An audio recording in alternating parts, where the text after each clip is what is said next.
এখন সন্ধ্যা 7:30। একটু পরেই শুনবেন সর্বশেষ বিশ্ব সংবাদ। আপনারা বিবিসি শুনছেন ঢাকায় FM 100, রাজশাহীতে 88.8, খুলনায় 88.8। আপনারা যেখানে আছেন, বিবিসি আপনার সাথেই আছে।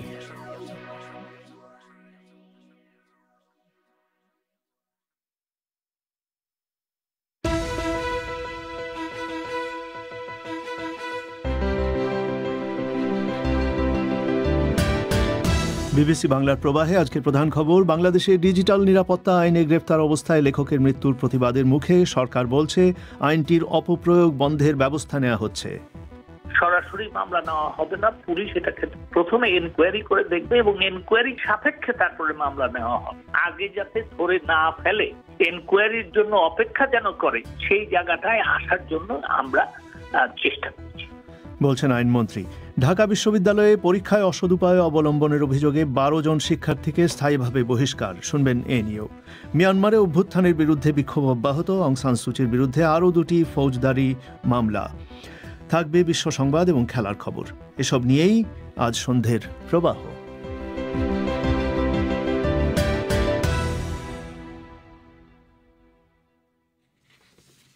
বিবিসি বাংলার সান্ধ্য অনুষ্ঠান প্রবাহে আপনাদের সবাইকে স্বাগত জানাচ্ছি। আমি পুলক গুপ্ত।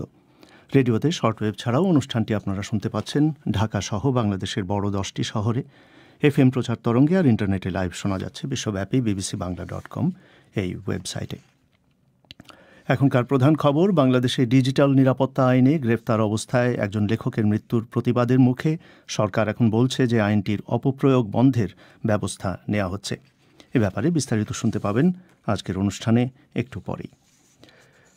তবে তার আগে আন্তর্জাতিক খবর। মিয়ানমারে সামরিক অভ্যুত্থানে ক্ষমতাচ্যুত নেত্রী অং সান সুচির আইনজীবী বলছেন তার বিরুদ্ধে আরও 2টি অভিযোগে ফৌজদারি মামলা আনা হয়েছে।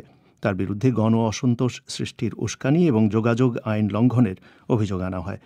আজ মিস সুচি ভিডিও লিঙ্কে একটি আদালতে হাজিরা দিয়েছেন। আর অন্যদিকে সামরিক বাহিনীর ক্ষমতা দখলের প্রতিবাদে মিয়ানমারে বিক্ষোভে গতকাল 18 জন নিহত হবার পরেও আজও বিভিন্ন শহরে বিক্ষোভ অব্যাহত রয়েছে। বিস্তারিত ফারহানা পারভিনের কাছে। গণ অসন্তোষ সৃষ্টির উস্কানি ও যোগাযোগ আইন লঙ্ঘনের অভিযোগে করা এক মামলায় আজ ভিডিও লিঙ্কে আদালতে হাজিরা দেন অং সান সুচি। 1 ফেব্রুয়ারি সামরিক অভ্যুত্থানে ক্ষমতাচ্যুত ও গ্রেফতার হবার পর এই প্রথম তাকে বাইরের লোকেরা দেখতে পেলেন। তার আইনজীবী জানিয়েছেন এ সময় তাকে দেখে তিনি সুস্থ আছেন বলেই মনে হচ্ছিল। এসব অভিযোগে দোষী সাব্যস্ত হলে তিনি হয়তো ভবিষ্যতে আর কোনো নির্বাচনে অংশ নিতে পারবেন না, এমন কথা কিছু খবরে বলা হয়েছে। এছাড়া ক্ষমতাচ্যুত প্রেসিডেন্ট উইন মিন্টের বিরুদ্ধেও সোমবার বিক্ষোভে উস্কানি দেবার অভিযোগে একটি মামলা করা হয়েছে। অন্যদিকে অভ্যুত্থানের প্রতিবাদে রোববারের বিক্ষোভের সময় নিরাপত্তা বাহিনীর হাতে 18 জন নিহত হবার পর আজ আবারও দেশটির বৃহত্তম শহর ইয়াঙ্গুনে বিপুল সংখ্যক বিক্ষোভকারী রাস্তায় নেমে আসেন। বার্তা সংস্থা AFP খবর দিচ্ছে যে পুলিশের গুলিবর্ষণের পর নিরস্ত্র বিক্ষোভকারীদের পালাতে দেখা গেছে। এসব গুলি রাবার বুলেট ছিল নাকি আগ্নেয়াস্ত্রের গুলি তা পরিষ্কার জানা যায়নি। কিছু ছবিতে বিক্ষোভকারীদের উপর টিয়ার গ্যাস নিক্ষেপ করতেও দেখা গেছে। ইয়াঙ্গুন শহরে বিক্ষোভকারীরা রাস্তার উপর বাঁশ, গাছের ডাল বা সোফার মতো বড় বড় জিনিস ফেলে প্রতিবন্ধকতা তৈরি করছে। গত মাস থেকে শুরু হওয়া অভ্যুত্থান বিরোধী বিক্ষোভে মিয়ানমারে এ পর্যন্ত 21 জন নিহত হয়েছে। ফারহানা পারভিন। বাংলাদেশে ডিজিটাল নিরাপত্তা আইনে গ্রেফতার থাকা একজন লেখকের মৃত্যুর ঘটনার প্রতিবাদে অব্যাহত বিক্ষোভের প্রেক্ষাপটে সরকার এখন আইনটির অপপ্রয়োগ বন্ধে ব্যবস্থা নেবার কথা বলছে। আইনমন্ত্রী আনিসুল হক বিবিসিকে বলেছেন যে এই আইনে কোনো অপরাধের অভিযোগ এলে পুলিশের তদন্তের আগে কাউকে গ্রেফতার বা মামলা নেওয়া যাবে না, এমন ব্যবস্থা নিচ্ছেন তারা। ডিজিটাল নিরাপত্তা আইনে গ্রেফতার থাকা লেখক মুশতাক আহমেদের মৃত্যুর ঘটনার পর আইনটি নিয়ে নতুন করে বিতর্ক সৃষ্টি হয়েছে।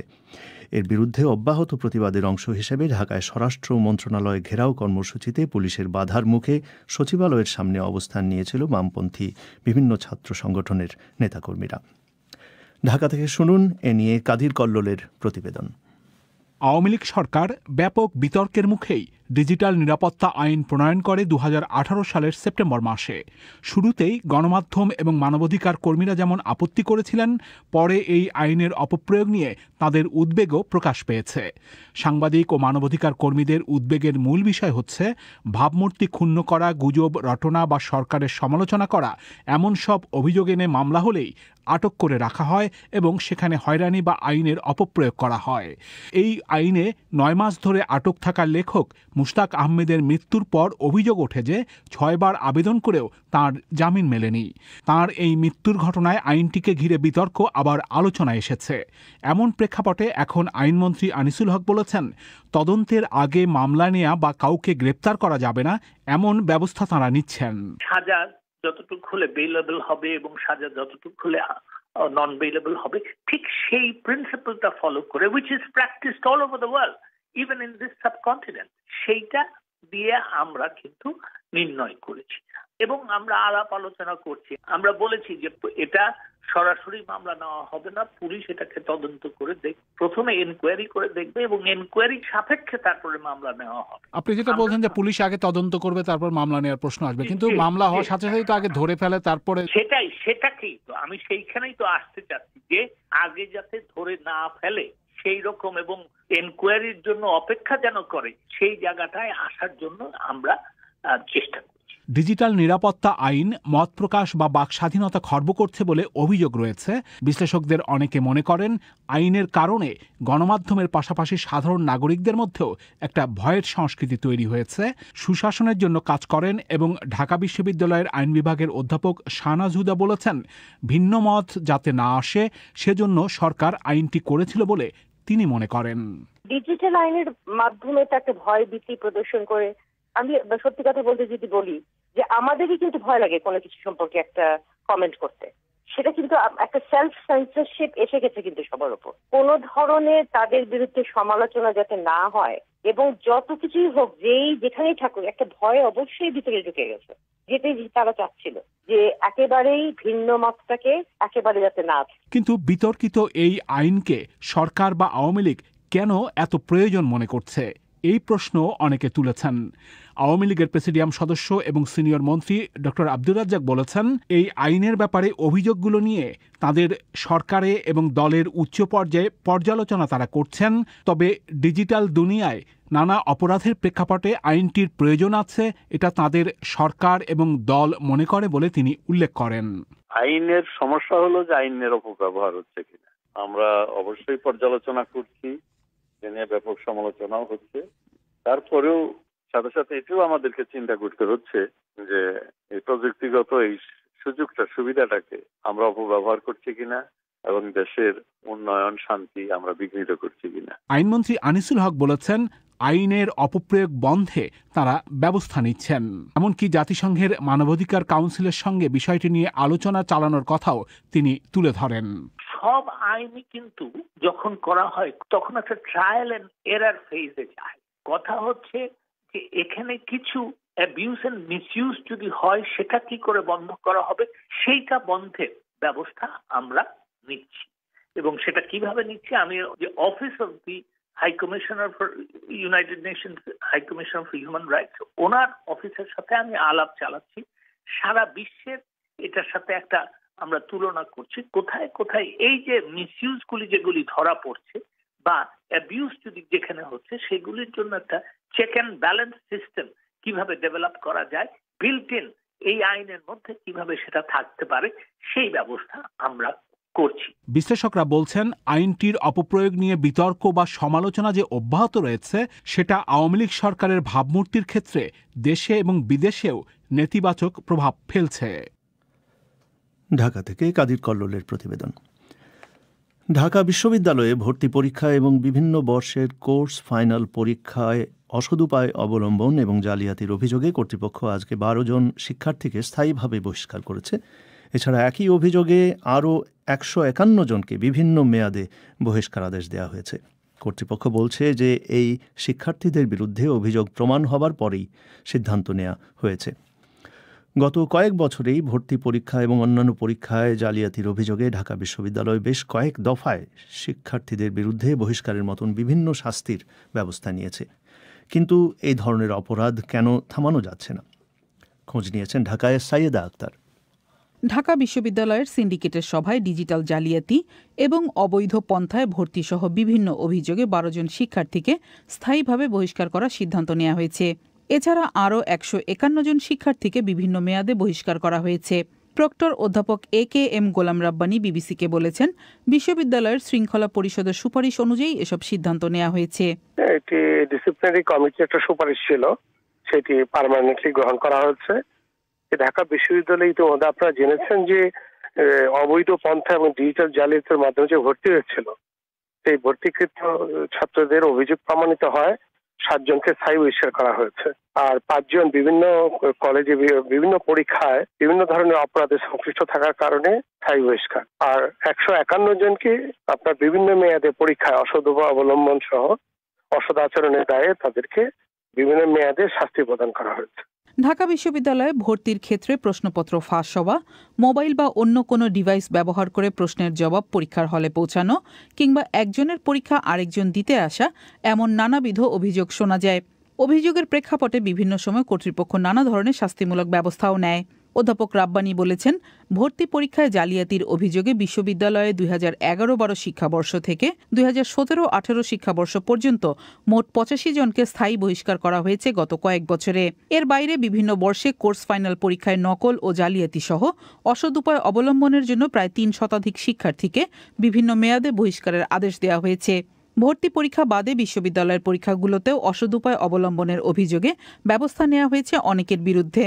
বিশ্লেষক এবং ঢাকা বিশ্ববিদ্যালয়ের অধ্যাপক জোবাইদা নাসরিন বলছিলেন, এমনই একটি ঘটনার কথা যেখানে বার্ষিক পরীক্ষা চলাকালে তার স্বাক্ষর জাল করেছিলেন একজন শিক্ষার্থী। পরীক্ষা ডিউটিতে আমরা দুভাগে আসলে সিগনেচার করি, একটা হলো মূল খাতায় আর একটা হলো এক্সট্রা শিট। যখন কোনো শিক্ষার্থী নেন তখন দেখলাম 1 ঘন্টা পরে শিক্ষার্থীর এক্সট্রা শিটে আমার সিগনেচার হওয়ার, যেটা হওয়ার কথা না, কারণ আমরা সাধারণত 1 ঘন্টার মধ্যে শিক্ষার্থীরা এক্সট্রা পেজ নেন না। তখন আমাদের আরেকজন শিক্ষক তিনি বললেন, আমাকে জিজ্ঞেস করলেন যে আমি কোনো খাতায় এক্সট্রা শিটে সাইন করেছি কিনা।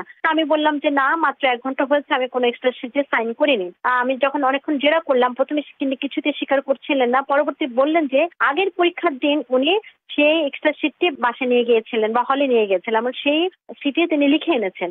বিশ্ববিদ্যালয় কর্তৃপক্ষ বলছে, বহিষ্কারকৃত এই শিক্ষার্থীদের নামে ইতিমধ্যেই জালিয়াতি এবং অসৎ উপায়ের অভিযোগে 4টি মামলা চলমান রয়েছে। পাবলিক পরীক্ষা আইন, মানি লন্ডারিং আইন এবং কিশোর অপরাধ আইনের বিভিন্ন ধারায় ঢাকা বিশ্ববিদ্যালয় প্রশাসন এই মামলাগুলো করেছিল। মামলাগুলোর তদন্তের কাজ করছে সিআইডি। বাংলাদেশে পরীক্ষায় নকল বা প্রশ্ন ফাঁসের মতো অনৈতিক কর্মকাণ্ডের অভিযোগ নতুন নয়। বিশ্লেষকেরা মনে করেন, সমাজে আইন শৃঙ্খলা ব্যবস্থার সামগ্রিক পরিস্থিতি এজন্য দায়ী।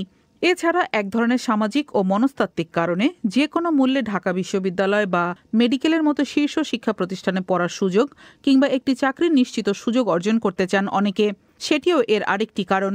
অধ্যাপক জোবাইদা নাসরিন মনে করেন, শিক্ষার চেয়ে ফলাফল এখন গুরুত্বপূর্ণ হয়ে উঠেছে সমাজে, আর সে কারণেই এসব অসৎ উপায় বন্ধ করা যায় না। আসলে প্রশ্নপত্র ফাঁস, প্রশ্নপত্র জালিয়াতি এবং পরবর্তীতে যারা বিশ্ববিদ্যালয়ে জালিয়াতির মাধ্যমে ভর্তি হয়, এদের বাইরেও কিন্তু এই বিভিন্ন পরীক্ষায় বা বিভিন্ন সময় আমরা জালিয়াতির নজির দেখি। এবং এক্ষেত্রে যে জায়গাটা দেখি যে শিক্ষা আসলে সার্টিফিকেট ওরিয়েন্টেড হয়ে গেছে এখন।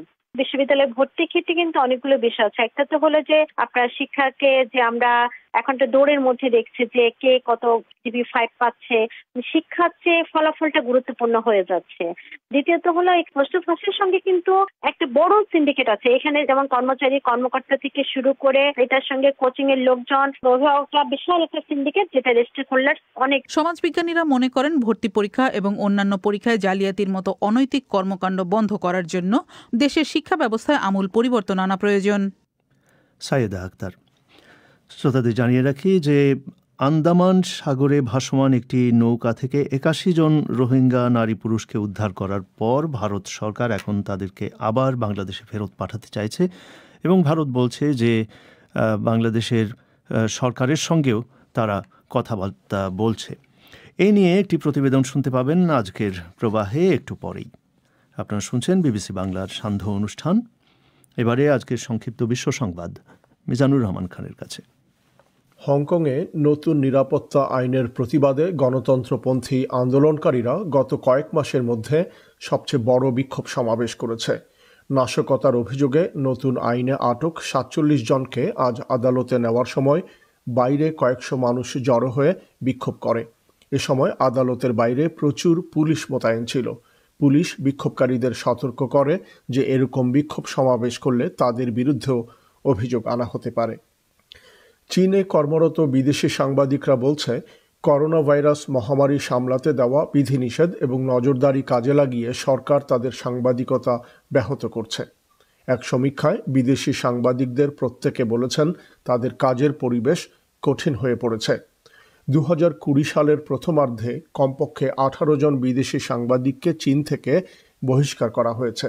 যারা এখনও রয়েছেন তারা বলছেন কাজ করতে গিয়ে তাদেরকে চরম হেনস্থার শিকার হতে হচ্ছে।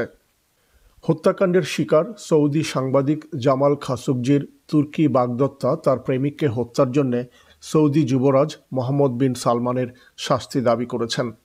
ওই হত্যাকাণ্ড নিয়ে মার্কিন একটি গোয়েন্দা রিপোর্ট প্রকাশের পর তার প্রথম প্রতিক্রিয়ায় হাতিস চেঙ্গিস টুইটারে এক পোস্টে বলেছেন, যুবরাজ মোহাম্মদের উপর নিষেধাজ্ঞা চাপানো না হলে তা মানবতার উপর কালিমা লেপনের সমান হবে। হোয়াইট হাউস ছাড়ার পর তার প্রথম ভাষণে সাবেক প্রেসিডেন্ট ডোনাল্ড ট্রাম্প রিপাবলিকান পার্টিতে তার নেতৃত্বের আকাঙ্ক্ষা পুনর্ব্যক্ত করেছেন। দক্ষিণপন্থীদের এক সভায় দেওয়া ভাষণে নতুন দল গঠনের সম্ভাবনা নাকচ করে দিয়েছেন মিস্টার ট্রাম্প এবং ইঙ্গিত দিয়েছেন 2024 সালের নির্বাচনে তিনি আবার দাঁড়াবেন। তিনি আবারও তার ভিত্তিহীন দাবি তুলে ধরে বলেছেন, নভেম্বরের নির্বাচনে আসলে তিনিই জয়ী হয়েছেন। ভারতে করোনা ভাইরাস মোকাবেলার জন্য আজ গণ টিকাদানের দ্বিতীয় পর্ব শুরু হয়েছে। এর আওতায় সারা ভারতে 45 ও 60-এর বেশি বয়সের লোকেরা যাদের আগে থেকেই কোনো স্বাস্থ্য সমস্যা আছে তারা টিকার প্রথম ডোজ নিতে পারবেন। প্রধানমন্ত্রী নরেন্দ্র মোদী নিজে আজ ভারতে তৈরি কোভ্যাক্সিন টিকা নিয়েছেন এবং তার একটি ছবি টুইটারে প্রকাশ করে আশা ব্যক্ত করেছেন যেন টিকা নেবার উপযুক্ত সবাই টিকা নেন। কোভ্যাক্স প্রকল্পের আওতায় প্রথম টিকা নিয়েছেন গানার প্রেসিডেন্ট নানা আকুফো-আড্ডো। দরিদ্রতর দেশগুলোতে লোকজনকে কোভিডের টিকা দেবার জন্য এই প্রকল্পটি নেওয়া হয়েছে। মিস্টার আকুফো-আড্ডো এ উপলক্ষে লোকজনকে টিকার ব্যাপারে কোনো ষড়যন্ত্র তত্ত্বে বিশ্বাস না করার আহ্বান জানিয়েছেন। গানায় আগামীকাল থেকে গণ টিকাদান শুরু হবে। এছাড়া আফ্রিকার আরেকটি দেশ আইভরি কোস্টে আজ ব্যাপক ভিত্তিতে কোভ্যাক্সের টিকাদান শুরু হচ্ছে। বিশ্ব সংবাদ শুনছিলেন মিজানুর রহমান খানের কাছে। আপনারা শুনছেন সান্ধ্য অনুষ্ঠান প্রবাহ। এবারে আজকের খেলার খবর।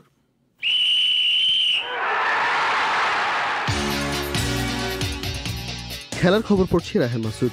টেস্ট চ্যাম্পিয়নশিপের ফাইনালে ভারতের ওঠার সম্ভাবনা রয়েছে এবং এশিয়া কাপ একই সময়ে আয়োজন করার কথা এশিয়ান ক্রিকেট কাউন্সিলের। তবে ভারতকে ছাড়া এশিয়া কাপ আয়োজনের কোনো ভাবনা নেই এমন আভাস দিয়েছেন পাকিস্তান ক্রিকেট বোর্ডের প্রধান এহসান মানি।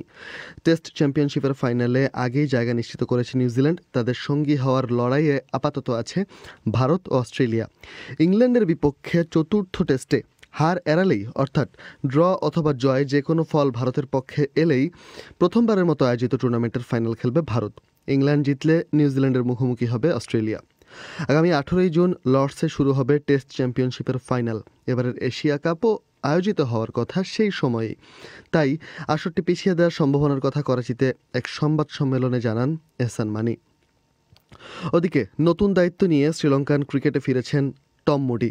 সাবেক অস্ট্রেলিয়ান এই অলরাউন্ডার ক্রিকেট পরিচালক হিসেবে কাজ করবেন শ্রীলঙ্কা ক্রিকেটে। একটি বিবৃতিতে বোর্ড জানায়, বোর্ডের টেকনিক্যাল অ্যাডভাইজারি কমিটির সুপারিশে মুডিকে এই দায়িত্ব দেওয়া হয়। 3 বছরের জন্য তার সাথে চুক্তি করেছে এসএলসি। এই সময়ে মুডি কাজ করবেন মূলত পরামর্শক হিসেবে। বাধ্যতামূলক 300 দিন কাজ করতে হবে তাকে। ভবিষ্যৎ সূচি নিয়ে পর্যালোচনা, ঘরোয়া ক্রিকেট কাঠামো, ক্রিকেটারদের কল্যাণ, শিক্ষা ও দক্ষতা উন্নতিতে নজর দেওয়ার সাথে আরও কিছু কাজ করবেন মুডি। পাকিস্তান সুপার লিগ আর কিছুক্ষণ পরেই মুখোমুখি হবে ইসলামাবাদ ইউনাইটেড ও কোয়েটা গ্ল্যাডিয়েটার্স। ওদিকে বাংলাদেশের ঘরোয়া ফুটবলে ম্যাচ পাতানোর একটি অভিযোগ উঠেছে সম্প্রতি। তা নিয়ে কথা বলেছেন বাংলাদেশ ফুটবল ফেডারেশনের লিগ কমিটির চেয়ারম্যান সালাম মুর্শিদি। তিনি বলেন, এখনো পর্যন্ত তদন্ত চলছে, তবে সুনির্দিষ্ট অগ্রগতির কথা তিনি জানাননি। একটা অভিযোগ এসেছে সেই অভিযোগের জন্য আমাদের শনাক্ত কমিটি আছে, ম্যাচ শনাক্ত কমিটি আছে, সেই কমিটি এটা নিয়ে কাজ করছেন আপনাদের রিপোর্টের ভিত্তিতে এবং থার্ড পার্টি রিপোর্টের ভিত্তিতে কাজ করছেন। আর আপনারা জানেন আমাদের ম্যাচগুলো কিন্তু ভিডিও ধারণ করা হয়, সেই ক্ষেত্রে আনটিল অ্যান্ড আনলেস আমাদের এই শনাক্তকরণ কমিটি তারা কোনো রিপোর্ট না দিচ্ছে তত সময় আমি বলবো এটি আসলেই খবরের কাগজ অথবা মিডিয়াতে আছে এই পর্যন্তই। ওদিকে বাংলাদেশের ঘরোয়া ফুটবলের ক্লাবগুলোর দৈন্যদশার কথাও উঠে আসে তার বক্তব্যে। ইংলিশ প্রিমিয়ার লিগে কোনো গোল ছাড়া ড্র করেছে ম্যানচেস্টার ইউনাইটেড ও চেলসি, তবে প্রিমিয়ার লিগে 4 হারের পর জয় পেয়েছে লিভারপুল। শেফিল্ড ইউনাইটেডের বিপক্ষে 2-0 গোলের জয় পায় দলটি। আজ রাতে এভারটন ও সাউদাম্পটন মুখোমুখি হবে। এখনও পর্যন্ত প্রিমিয়ার লিগের শীর্ষে বেশ বড় ব্যবধানে এগিয়ে আছে ম্যানচেস্টার সিটি।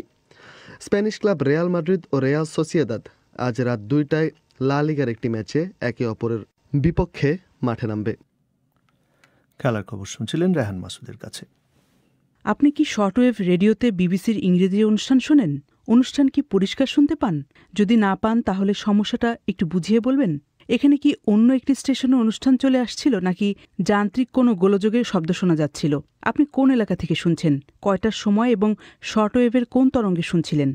এসব জানিয়ে আমাদের কাছে এই ঠিকানায় লিখুন worldservice.letters@bbc.co.uk।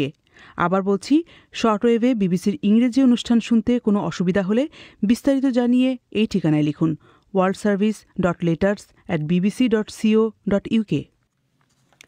আপনারা শুনছেন বিবিসি বাংলার সান্ধ্য অনুষ্ঠান প্রবাহ। আন্দামান সাগরে ভাসমান একটি নৌকা থেকে 81 জন রোহিঙ্গা নারী পুরুষকে উদ্ধার করার পর ভারত সরকার এখন তাদেরকে আবার বাংলাদেশে ফেরত পাঠাতে চাইছে। ভারত বলছে, যেহেতু এই রোহিঙ্গারা কক্সবাজার থেকে সমুদ্রে ভেসেছিলেন এবং তাদের অধিকাংশের কাছেই জাতিসংঘের শরণার্থী সংস্থা UNHCR-এর দেয়া কার্ড রয়েছে, তাই তাদের বাংলাদেশে ফেরত পাঠানোর ব্যাপারে সে দেশের সরকারের সঙ্গে কথাবার্তা বলা হচ্ছে। তবে বিভিন্ন মানবাধিকার সংগঠন ভারতের এই প্রচেষ্টার সমালোচনা করে বলছে যে শুধু উদ্ধার করেই ভারতের দায়িত্ব শেষ হতে পারে না। আন্তর্জাতিক দায়বদ্ধতা অনুযায়ী এই রোহিঙ্গাদের আপাতত আশ্রয় এবং সুরক্ষার ব্যবস্থা ভারতকেই করতে হবে। দিল্লি থেকে শুভজ্যোতি ঘোষের প্রতিবেদন। গত 11 ফেব্রুয়ারি বাংলাদেশের কক্সবাজার থেকে রোহিঙ্গাদের একটি বেশ বড় দল মোট 64 জন নারী ও 26 জন পুরুষকে নিয়ে বঙ্গোপসাগরে ভেসেছিল এই নৌকাটি। 4 দিন পরেই নৌকোর ইঞ্জিন বিকল হয়ে যাওয়ায় সেটি সাগরে দিশাহীনভাবে ভাসতে থাকে। পরবর্তী কয়েকদিনে অনাহারে ও দুর্যোগে নৌকোর 8 জন আরোহী মারা যান, নিখোঁজ হন আরও একজন। গত সপ্তাহে অবশেষে আন্দামান সির কাছে ভারতীয় কোস্টগার্ডের 2টি জাহাজ গিয়ে বাদবাকি 81 জন রোহিঙ্গাকে উদ্ধার করে তাদের কাছে খাবার দাবার, রসদ, ওষুধপত্র পৌঁছে দেওয়া হয়। We understand that around 47 of the occupants of the boat are in possession of ID cards issued to them by the UNHCR in Bangladesh. ভারতের পররাষ্ট্র মন্ত্রণালয়ের মুখপাত্র অনুরাগ শ্রীবাস্তব দিন 4 আগে বিবিসির এক প্রশ্নের জবাবে এই উদ্ধার অভিযানের খবর জানান। সেই সঙ্গেই তিনি বলেন, নৌকোর আরোহীদের মধ্যে অন্তত 47 জনের কাছে বাংলাদেশে জাতিসংঘের মানবাধিকার সংস্থা বা UNHCR-এর জারি করা পরিচয়পত্র পাওয়া গেছে। ওই পরিচয়পত্রে বলা হয়েছে তারা মিয়ানমারের আশ্রয়চ্যুত নাগরিক এবং UNHCR-এর নথিভুক্ত। তাদের কিভাবে এখন নিরাপদে ফেরত পাঠানো যায় সে বিষয়ে আমরা বাংলাদেশ সরকারের সঙ্গে আলোচনা করছি। We are in discussions with the government of Bangladesh to ensure their safe and secure repatriation. ফলে ভারত যে এই 81 জন রোহিঙ্গাকে তাদের মাটিতে আশ্রয় দিতে চাইছে না সেটা স্পষ্ট। আন্তর্জাতিক মানবাধিকার সংগঠন হিউম্যান রাইটস ওয়াচের দক্ষিণ এশিয়া অধিকর্তা মীনাক্ষী গাঙ্গুলি কিন্তু বলছেন, এরা মিয়ানমারের নাগরিক হলেও আপাতত ভারতেরই দায়িত্ব তাদের সুরক্ষা ও আশ্রয়ের ব্যবস্থা করা।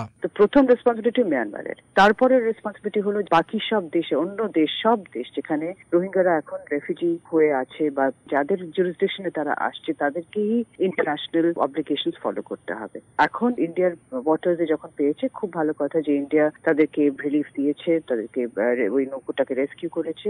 এখন সেকেন্ড হলো যে UN রিলিফ এজেন্সি যে UNHCR, তাদেরকে এদের অ্যাক্সেস দিতে হবে যাতে ওরা ভেরিফাই করতে পারে কি হয়েছে কি না। তারপর তাদের সিকিউরিটি রেসপন্সিবিলিটি প্রাইমারিলি এখন ইন্ডিয়ার উপরে। ইন্ডিয়া যদি এদেরকে আবার বলছে যে আমরা বাংলাদেশ পাঠাতে চাই, বাংলাদেশ বলছে যে না আমরা রাখতে চাই না, আমরা তো এমনিতেই ১ জনকে রেখেছি, আরো কেন আবার এরা যখন চলে গেছে এরা কেন আবার আমরা নেব না, এই কথা বলছে বাংলাদেশ। এখন ইন্ডিয়ার প্রাইমারি রেসপন্সিবিলিটি যে ইন্ডিয়া প্রথমে তাদের নিজেদের ইন্টারন্যাশনাল অব্লিগেশনস মেইনটেইন করে ওদেরকে প্রোটেকশন দেয়। দিল্লি ভিত্তিক রোহিঙ্গা হিউম্যান রাইটস অর্গানাইজেশনের আলী জোহর আবার যুক্তি দিচ্ছেন, পাঠাতে হলে এদের মিয়ানমারেই পাঠানো উচিত, কিন্তু সেটা যতদিন না সম্ভব হচ্ছে ততদিন ভারত কিন্তু তাদের দায়িত্ব এড়াতে পারে না। আসলে এরা তো বাংলাদেশি না, প্রথমত এরা হচ্ছে মায়ানমারের নাগরিক, এরা রোহিঙ্গা। সো ইন্ডিয়ার উচিত মায়ানমারের সাথে কথা বলে মায়ানমারে যখন পরিস্থিতি স্থিতিশীল হয়ে যাবে ততক্ষণ আশ্রয় দিয়ে মায়ানমারে পাঠিয়ে দেওয়া। ইন্টারন্যাশনাল বার্ডেন শেয়ারিং এর মতেও ইন্ডিয়া থেকে এদেরকে রেস্কিউ করে ততদিন রিফিউজ দেওয়া উচিত যতদিন না বার্মাতে সিচুয়েশন স্থিতিশীল হয়ে যাচ্ছে। তো ইউএনএইচসিআর এক্সিকিউটিভ কমিটিতে ইন্ডিয়া মেম্বার 1995 থেকে।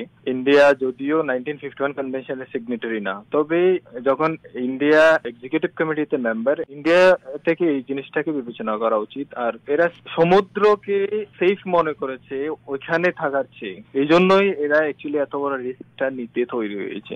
ওইটাকে বিবেচনা করে হিউম্যানিটেরিয়ান দিকটা দেখে অ্যাকচুয়ালি ইন্ডিয়ার উচিত এদেরকে আশ্রয় দেওয়া। এই বিতর্কের মধ্যে ওই 81 জন রোহিঙ্গা এই মুহূর্তে কোথায় কিভাবে আছেন তা কিন্তু একেবারেই স্পষ্ট নয়। আলী জোহর ও তার সংগঠন শেষবারের মতো তাদের সঙ্গে যোগাযোগ করতে পেরেছিলেন ঠিক 7 দিন আগে, কিন্তু এখন তাদের ওই নৌকাতেই রেখে রসদপত্র জোগানো হচ্ছে নাকি ভারতীয় কোস্টগার্ড তাদের নিকটবর্তী ডাঙায় নিয়ে এসেছে, সে ব্যাপারে দিল্লি কিন্তু একেবারেই মুখ খুলছে না। শুভজ্যোতি ঘোষ, এবারে সামাজিক মাধ্যমের খবর। সামাজিক যোগাযোগ মাধ্যমে আলোচিত নানা ঘটনা ও মন্তব্য নিয়ে হাজির হয়েছি আমি রায়হান মাসুদ এবং আমার সাথে আছেন আমি মুন্নি আক্তার। মুন্নি, বেশ ঘটনাবহুল একটি দিন আজ বাংলাদেশের, বিশেষত ঢাকায়।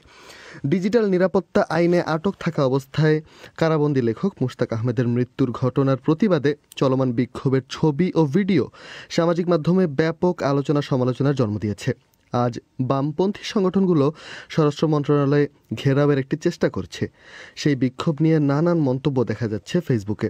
আশরাফ সিফাত নামে একজন লিখেছেন, বিএনপি বামদল সবাই রাস্তায় মার খাচ্ছে, সবাই যৌক্তিক দাবি নিয়ে রাস্তায়। মিরাজুল ইসলাম লিখেছেন, শক্তি প্রয়োগ করে ক্ষমতায় থাকা যায় না। গতকাল ছাত্রদলের বিক্ষোভে পুলিশের সাথে সংঘর্ষের উদাহরণ টেনে লিমনদেব লিখেছেন, আজকে পুলিশ এত অমায়িক আচরণ করার কারণ কি? গতকাল তো হিংস্র হয়ে গিয়েছিল। আবার অসমাপ্ত সাগর নামের আইডি থেকে বলা হয়েছে, শান্তিতে কমেন্টও করা যায় না ডিজিটাল নিরাপত্তা মামলার ভয়ে। এদিকে সুনামগঞ্জের শিমুল বাগানের সাম্প্রতিক কিছু ছবি নিয়েও সামাজিক যোগাযোগ মাধ্যম ব্যবহারকারীদের মধ্যে ব্যাপক আগ্রহ দেখা যাচ্ছে। সুনামগঞ্জ শহর থেকে 40 কিলোমিটার দূরে রঙিন জাদুকাটা নদীর তীরে এই শিমুল বাগানের অবস্থান। শুষ্ক মৌসুমে বাগানটির চারদিকে ধুধু বালুচর থাকে। বর্তমানে 33 একর জমিতে 2000-এর বেশি শিমুল গাছ আছে। বসন্ত এলেই হাজারো গাছে ফুল ফুটতে শুরু করে। নানান মন্তব্য আছে এই খবরের নিচেও। মজিবুর রহমান নয়ন বলছেন, আমার পাশের এলাকা, যদিও নেত্রকোনাকে এখন সুনামগঞ্জের মতোই ধরা হয়, তবে অসাধারণ জায়গা, ভালো লাগলো। ফারজানা রূপা লিখেছেন, সরিষা সূর্যমুখীর দিন শেষ, শিমুল ফুলের বাংলাদেশ। অনেকে আবার যাতায়াত ব্যবস্থা নিয়ে অভিযোগও জানিয়েছেন কিন্তু মুন্নি। ঠিক বলেছেন। মোহাম্মদ আলী নামে একজন লিখেছেন যে যাতায়াত ব্যবস্থা খুবই নাজুক। আরাফাত হোসেন মিলাদ লিখেছেন, কিন্তু একটাই, এখানে নিরাপত্তা ঝুঁকি। প্রশাসনের দৃষ্টি আকর্ষণ করব যে নিরাপত্তা সঠিকভাবে দেওয়া হয় না কেন। মূলত বছরের এই সময়টাতে শিমুল ফোটে এবং পর্যটকরা এই সৌন্দর্য দেখতে ভিড় জমান। ওদিকে করোনা ভাইরাসের টিকা নিয়েছেন ভারতের প্রধানমন্ত্রী নরেন্দ্র মোদী। আজ সকালে দিল্লির all India institute of medical sciences হাসপাতালে ভারত বায়োটেকের টিকা নেন নরেন্দ্র মোদী। নানা ধরনের মন্তব্য এসেছে এই সংক্রান্ত খবরের নিচেও। দেবব্রত চক্রবর্তী প্রশ্ন তুলেছেন, ভারতে করোনা ভাইরাসের ডোজের টিকা অনেক আগে এসেছে, তবুও নরেন্দ্র মোদী এত দেরি করে ডোজের টিকা নিলেন কেন? প্রধানমন্ত্রী এত দেরি করে করোনা ভাইরাসের ডোজের টিকা নেয় যদি, তাহলে সাধারণ জনগণ সাহস ভরসা কিভাবে পাবে? অনেকে ঠাট্টাও করেছেন বাংলাদেশের টিকা দেওয়ার পর ছবি তোলার হিড়িক নিয়ে। যেমন আল শাহরিয়ার রায়ন লিখেছেন, আশেপাশে কেউ নেই কেন, 15-20 জন না থাকলে কিসের আবার ভ্যাকসিন দেওয়া? আরেকটি খবর নিয়ে সামাজিক যোগাযোগ মাধ্যমে বেশ আলোচনা হচ্ছে। স্থানীয় গণমাধ্যমে প্রকাশিত খবরে বলা হচ্ছে, শেরপুরে 60 ঊর্ধ্ব 2 ব্যক্তিকে গাঁজা সেবনের দায়ে আটকের পর সংশোধনের জন্য তাবলিগে পাঠিয়েছে পুলিশ। এ সময় পুলিশের পক্ষ থেকে তাদের নতুন পাঞ্জাবি এবং টুপি কিনে দেওয়া হয় বলে খবরে বলা হচ্ছে। ফেসবুকে পুলিশের পক্ষ থেকে নেয়া এমন উদ্যোগকে যেমন অনেকে প্রশংসা করেছেন, আবার মোহাম্মদ মাজেদুল হক বলছেন ভালো কাজ, তবে আগে মাদক নিরাময় কেন্দ্রে পাঠানো দরকার ছিল। সঞ্জয় কর্মকার নামে একজন লিখেছেন, উদ্যোগ মহৎ, কিন্তু এভাবে কেউ হঠাৎ করে গাঁজার নেশা ত্যাগ করতে পারবেন না। এমন নানা বিষয় নিয়ে আলোচনা ছিল মুন্নি, এবং আজ এ পর্যন্তই। ধন্যবাদ সবাইকে। অনুষ্ঠান শেষ করবার আগে প্রধান খবর আরেকবার। বাংলাদেশে ডিজিটাল নিরাপত্তা আইনে গ্রেপ্তার অবস্থায় একজন লেখকের মৃত্যুর প্রতিবাদের মুখে সরকার এবং আইনমন্ত্রী বলছেন যে আইনটির অপপ্রয়োগ বন্ধের ব্যবস্থা নিচ্ছেন তারা। আমাদের পরবর্তী অধিবেশন পরিক্রমা বাংলাদেশের সময় রাত 10:30টায় শুনবেন আশা করে। এখানেই শেষ করছি আজকের প্রবাহ। ভালো থাকবেন।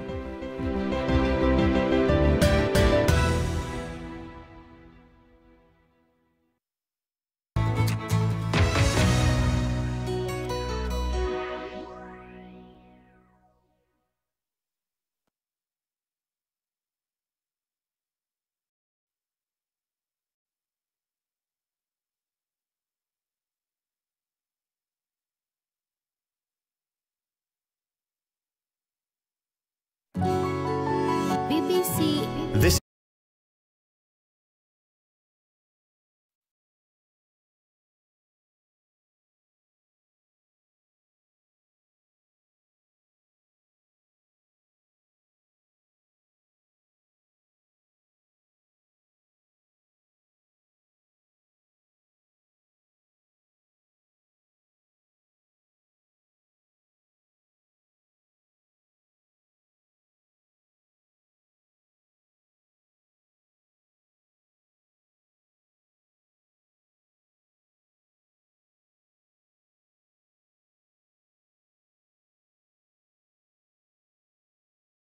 service.com.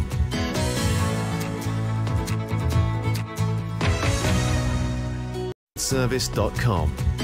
বাংলা। এখন সন্ধ্যা 7:30। একটু পরেই শুনবেন সর্বশেষ বিশ্ব সংবাদ। আপনারা বিবিসি শুনছেন ঢাকায় FM 100, রাজশাহীতে 88.8, খুলনায় 88.8। আপনারা যেখানে আছেন বিবিসি আপনার সাথেই আছে।